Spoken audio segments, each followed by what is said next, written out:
I remember him punching me everywhere, and I just remember for a good probably 3 to 5 seconds I did nothing. I just sat there stunned, and finally I got a grip and bent down into my lap and just covered my head.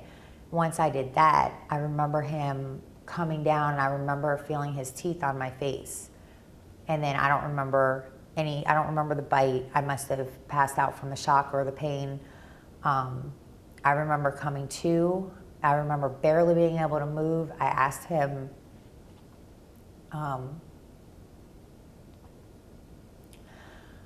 what happened, and he told me that he bit my nose off. And I just remember not even believing him. I was just like, no, you didn't. And he was like, yeah, I did. And I could barely move my head, and I remember just kind of looking around and seeing blood everywhere. And I remember looking down, and I just remember blood just spewing from my face. And I just kind of touched it a little, and I don't know, I remember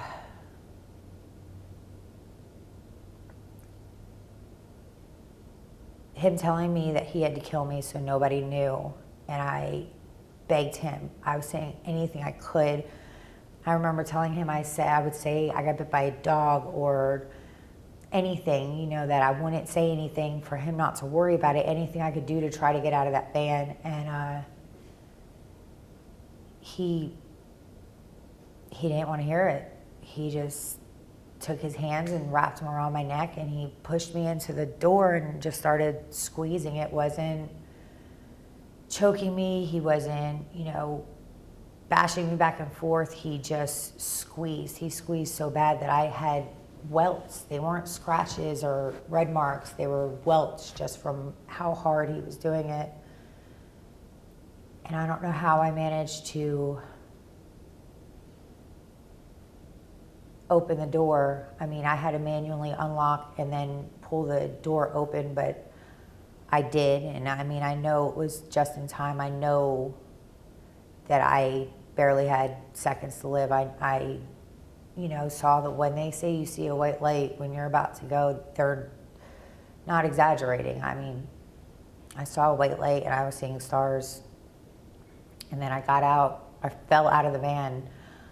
Originally, I had thought that I had just went running toward the Sandy Monkey door, and that wasn't the case either. Apparently, I had passed out right outside the door, and he got out of the van and started kicking me while I was passed out there.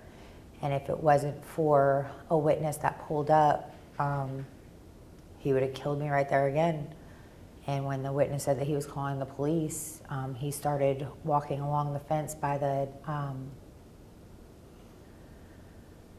place next door, and